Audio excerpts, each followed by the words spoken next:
We're reading from Nehemiah. In the month of Nisan, in the 20th year of King Artaxerxes, when wine was before him, I took up the wine and gave it to the king. Now I had not been sad in his presence. And the king said to me, "Why is your face sad, seeing you are not sick? This is nothing but sadness of the heart." Then I was very much afraid. I said to the king, "Let the king live forever.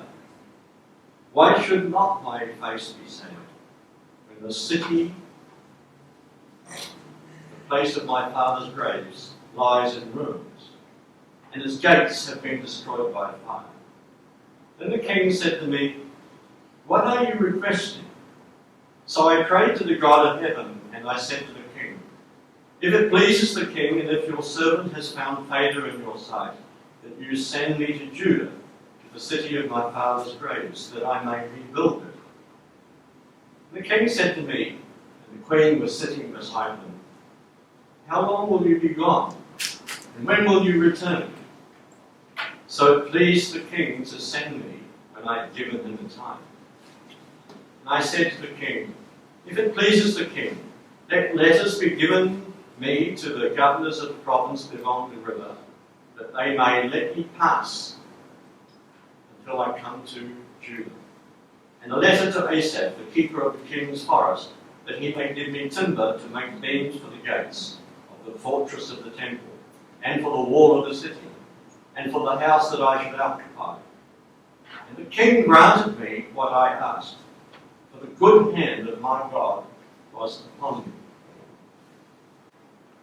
So in this way, the Persian king Artaxerxes, who by the standards of the day was a pretty decent person, sent Nehemiah, an Israelite, who was a trusted official, to help rebuild the walls of Jerusalem. And with Nehemiah went the third wave of returning exiles. There was intense opposition from the other peoples of the land and disunity within Jerusalem. Despite this opposition, Nehemiah rebuilt the walls. He overcame these threats by taking wise defensive measures, by personal example, and by his obvious courage. Nehemiah did what God had put into his heart, and found that the joy of the Lord was his strength. Now, this was the general scheme of things in Nehemiah's time. And there were the gates there that were described later on in Nehemiah. And the gatekeepers were 172 looking out at that. And that was the perspective of the day. I want to put it to you that things have changed since that time of Jerusalem. Nearly 50 years ago, astronauts in the Apollo 17 mission took this photo. Planet Earth. It wasn't Jerusalem, it was the planet. And this is the subject I'm talking about. The gatekeepers would be watching everybody coming in and going out of Jerusalem. So what about the planet? Who is watching everything going in and out of the planet? What are we seeing? Who is seeing it? Who is watching? I put it to you that it's the scientists. The scientists are watching. It was stated by a 90-year-old man in New Zealand that Hebrew worldview, which is what we've been hearing about in Nehemiah's time, as has spread through Judeo-Christian religion was, has been, is the greatest cultural revolution in the whole of human history. With this new natural philosophy, the world was cleared of gods and spirits and declared to be the good creation of the one rational God. The foundations have been laid for the study of the universe as we know as science. Now, going back to that picture, which at the time was called the blue marble. People were not used to looking at the planet as a sort of an individual item because they were on it. They could not see.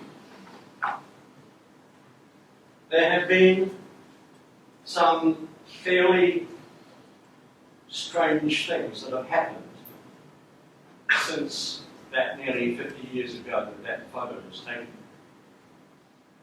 Up in the Congo area there,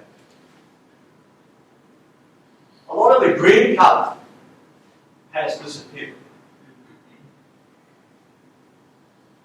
And a few weeks ago, all amongst the clouds here, in what they call the roaring 40s, was coloured reddish, feeling a bit like Mars, because of the smoke that had been generated during the Australian fires. A globally changing event.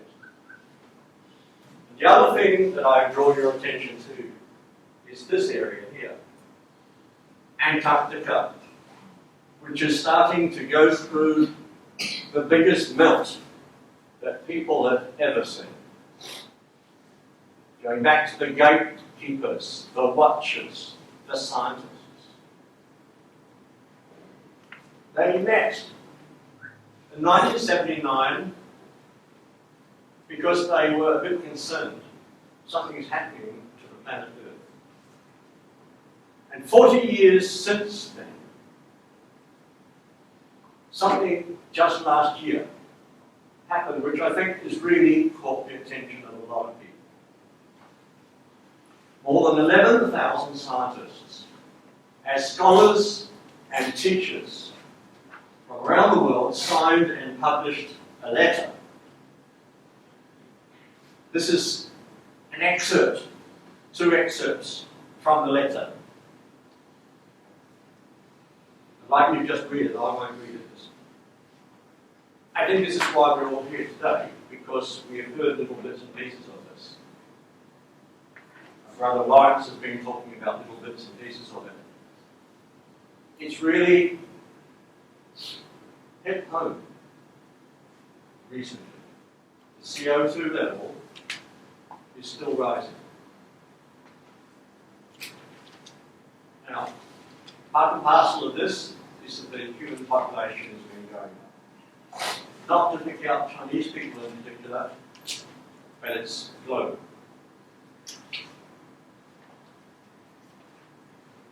Global resource consumption that topped 100 billion tonnes per year for the first time. Recycling, if you add it all up, has gone down slightly. Global CO2 has been doing this. Each little wobble is per year. Apparently, there's an annual fluctuation. But the trend is very obvious. And this is not straight. This is actually slowly increasing into a curve. This has kind of been understood for a very long time. That greenhouse gases, of which CO2 is one, can actually do something, have an effect. Even in the 1860s, and again in 1896, this fellow Arrhenius, particularly in detail, said that changes in the level of the CO2 could substantially alter the surface temperature through the greenhouse effect. Amazing to think how long ago and how much time humanity has had to sort itself out and not get itself into trouble. Global 60-month average air temperatures. Now, this is sort of making it into some degree of average as you go along.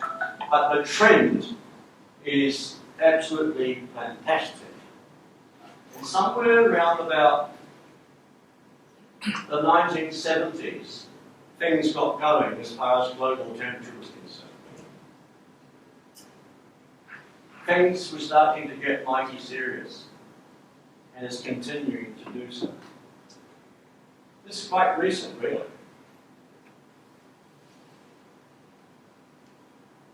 Have you ever seen this? You know what that is? Looks like a barcode, but it's actually a summary of that, because it's a color coding of the magnitude of the averages that you have per year. So if you go to that, you can count how many stripes there are, and that is per year. Senators in the United States of America are wearing little badges of that design. They look like a military colours thing that they have for hundreds of years service. But the senators are wearing that in the United States Senate. The message is starting to get through, and these are called climate stripes. And it's sort of like a gift to the world, really, by this guy, Prof. Ed Hawkins, University of Reading in the UK, who just designed it. Because he wanted to have some kind of readily accessible way, like a little image, a logo, an icon, so that people can sort of just have something in their head. And I think this does it. Is that the code read? Yeah, it's like code orange. And actually it's not code orange, it's code red. Because it's red. It's as red, as red, as red. There's another one which is pretty frightening. This is a comparison of what temperatures are like in 2019 compared to the average for many years that were before that 2019. And the result will still be the same for 2020. So that the red patches are the ones that are above what it used to be for that year, 2019. And it will be still the same for 2020. And so the colder parts of the world are very, very few far between. Not much. So the planet is getting warmer. And a lot of that warmth is going into the ocean. Associated with the increase in temperature is this outbreak of fantastically dangerous fires. The worst of them being Australia just recently. But these others have also been horrific. And one that's missing there that I can think of a few years back was the one in Kalimantan, the Indonesian fires on the island of Borneo. So it went on and on and on and wrecked so much of their environment. So that's Australia. That's their temperature chart. 33 people died in the fires. Millions of animals charred an area the size of Greece. Now, Singapore, in the Sunday Times, reported likely the driest, warmest August on record. Greenland, things are melting in Greenland. And as it's melting, the sea level goes up. Elsewhere, apart from Greenland, is like the northern Canada. They've got amazing increases in temperature. 21 is really blazing hot for that part of the land. Going southwards, Antarctic Peninsula, 18.3. That's like a furnace as far as Antarctica is concerned.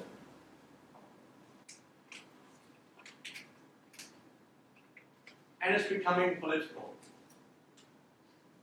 Here's the Prime Minister of Iceland saying something. Beginning to see how this is affecting people. Now, one of the problems with temperature rise is that it causes some sort of exponential effects. We are living organisms. We are chock full of enzymes. Enzymes, what we call a biological catalyst. They speed up the cell reactions. And those enzymes happen to be extremely temperature sensitive. And this is why wildlife is affected by the change in temperature. Because if you look at this part of the curve, there's the temperatures, you get a large change in the rates of reaction according to changes in temperature. Remember, this is created by God. This is the system that it's supposed to be. But it is going off track. And you can get, as a result of that, shifts in the geographic ranges. Latitudinal, that means up and down, north and south. Longitudinal, which position around the world you're in. And altitude, up or down. You get all sorts of changes happening as a result. You get seasons being changed. The birds do different things. And if you look, the Bukit Nature Reserve, where I've been doing study with National Parks Board, this wonderful spider that has these great horns that stick out here. I saw one in 1991, just near the Bukit Nature Reserve Park headquarters. About 10 years later, I saw one in the Neeson Swamp Forest. I have never seen another one since. Neither did all the other 20 people who were searching for spiders during the Bukit survey. It appears to have gone. Now, we're not saying that that's necessarily climate change, but it jolly well could be. And that's not the only one. There are hundreds of species that we have seen before that recently we have not seen.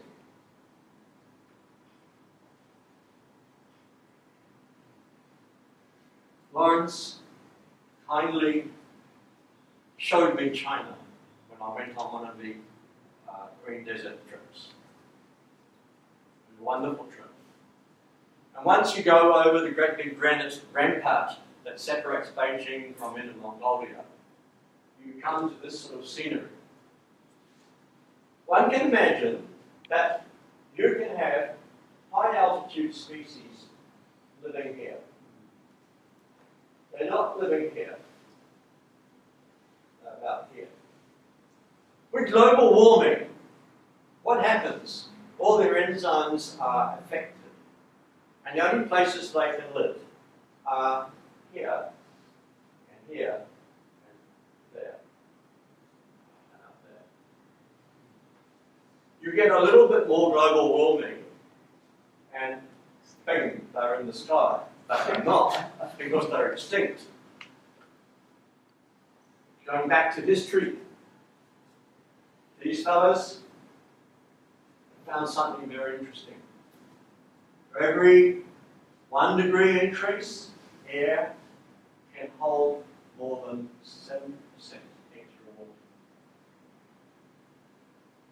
Wetter, damper, more humid. Right? And associated with the temperature rise, because of the CO2 in the planet's atmosphere, is wetter, is holding more. This is what happens. You get these sort of strange adjustments that happened in the air around the world. This, again looking at Africa and Southeast Asia, the same sort of view that we saw on the blue marble planet view. You get a vast area recently where it's warmer, more water in the air, and whatever the weather wants to do, it can rain because the water is in the air. And it can drop down. Recently, in Kenya, there, they had fantastic floods. And the farmers have been growing tomatoes, haven't got any tomatoes anymore. They're gone. They're all rinsed down the drains as the water pours down and ruins the tomatoes and nuts. Over here, we've been sort of having some kinds of droughts in some areas, and the weather, and of course in Australia, they had a lot less rain. So these dipoles hang around for quite a few months sometimes. You've heard of the El Nino effect. Well, that's the same thing. It's a dipole. These can come and go, but they take their sweet time. And while they are there, they ruin things. We're talking about scientists' observations. There are also citizen scientists. Here is one. Living in Delhi is a bit like falling in love. It's so cold, you can't feel your body. The fog makes you blind. And the pollution, it leaves you breathless. So this is an effect of the dipole that was over that part of the world, over India. Apparently it got very, very cold in Delhi. Really, really, really cold. They've got all this sort of cold climate, smoggy fog stuff. There's a series. This is very recent. You could have been a tourist and got caught with it yourself. By 2050, which is only 30 years to go, many low-lying megacities and small island nations will experience extreme sea level events. Manila, Jakarta, a whole load of islands in the Pacific. So how do we respond? Who has been responding to this? Who has not been responding? Well, governments, first of all. A lot of governments have not been responding.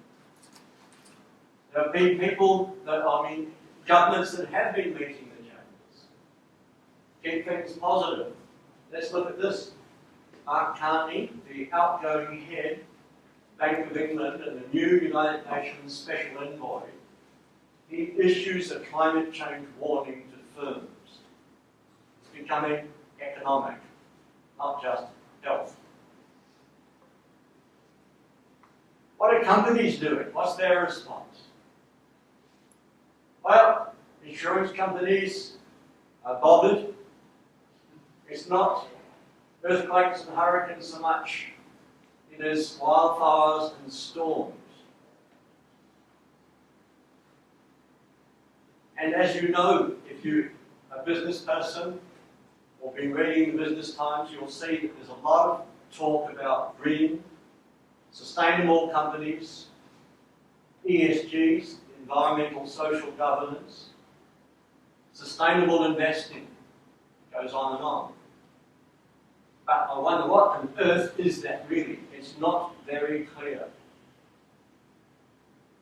Various insurance companies and other companies are not getting involved with new coal projects. For AXA, all coal investments out by 2030. You know that we're in the fourth industrial revolution. In the Business Times recently, they had a poll of company leaders, market leaders. And they were asked, what are the most significant developments in the last decade? And these were the ones. There are other leaders. There are all kinds of environmental leaders. Dr. Sylvia Earle, she's now 84 years old. And she's on the Scientific Advisory Board of NTU. But she is a very famous American who's been doing research in the seas and talking about conservation of sharks and whales and all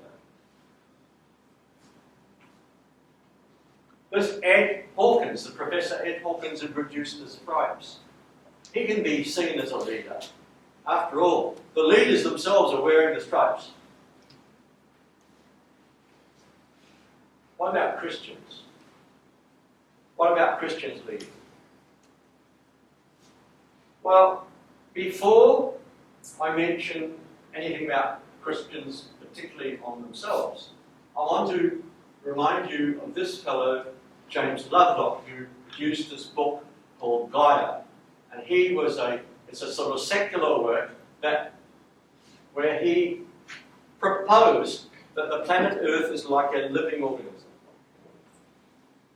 and would suffer the same things that affect living organisms. And buried within the book is this passage, which I thought was quite deceptive. This is written by a secular person. The churches and humanist movements have sensed the powerful emotional charge generated by the environmental campaign and have re-examined their tenets and beliefs so as to take account of it. There is, for example, a fresh awareness of the concept of Christian stewardship, whereby man, while still allowed dominion over the fish and the fowl and every living thing, is accountable to God for the good management of the earth. As a Christian, as Nehemiah, take wise defensive measures, provide personal example, display obvious courage. If you're a Christian and a business person, you can do all sorts of things. Church of England Pensions Board has got this index for eco-friendly investing. Those companies happen to be the ones they include, and I won't mention the ones that they've excluded. Going back to Nehemiah again. The gates had storehouses. And the idea was that the grain in the storehouses wouldn't run out. That Jerusalem would keep on going.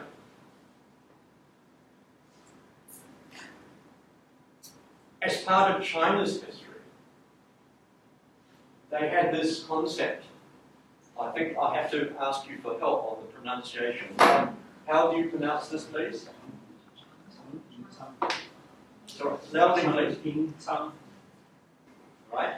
And this lasted for an awfully long time. Of course, corruption crept in, and it broke down eventually. But it certainly worked very well. Maybe Christians are going to step in and as expert economists, start launching this type of thing, the equivalent of it, to get people through all this global warming stress. Like Nehemiah, do what God puts into your heart. Know that the joy of the Lord is our strength.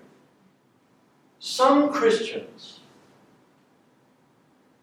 believe in the end times that God, the Lord, will come back and save us.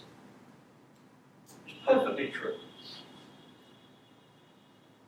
But something about it means that they look at it and they get kind of paralyzed. They say, God will save. Why are you so stressed, Larry? God is going to save. At church, our dear pastor, Tang Wailong, was preaching a sermon. He had a wonderfully simple profound message. He said that Jesus always starts each of his ministries by looking at a hurt. So should I do this? So should we? For each project that we become involved with, make sure it originates from some concern for others, to relieve hurt, or physical or mental. We think about cities getting flooded. We intercede for others, not just for people, for the land, because of the necessary interaction between the two things. People of the land. Biodiversity, therefore, also comes into it. It's creation care. And that concludes my presentation.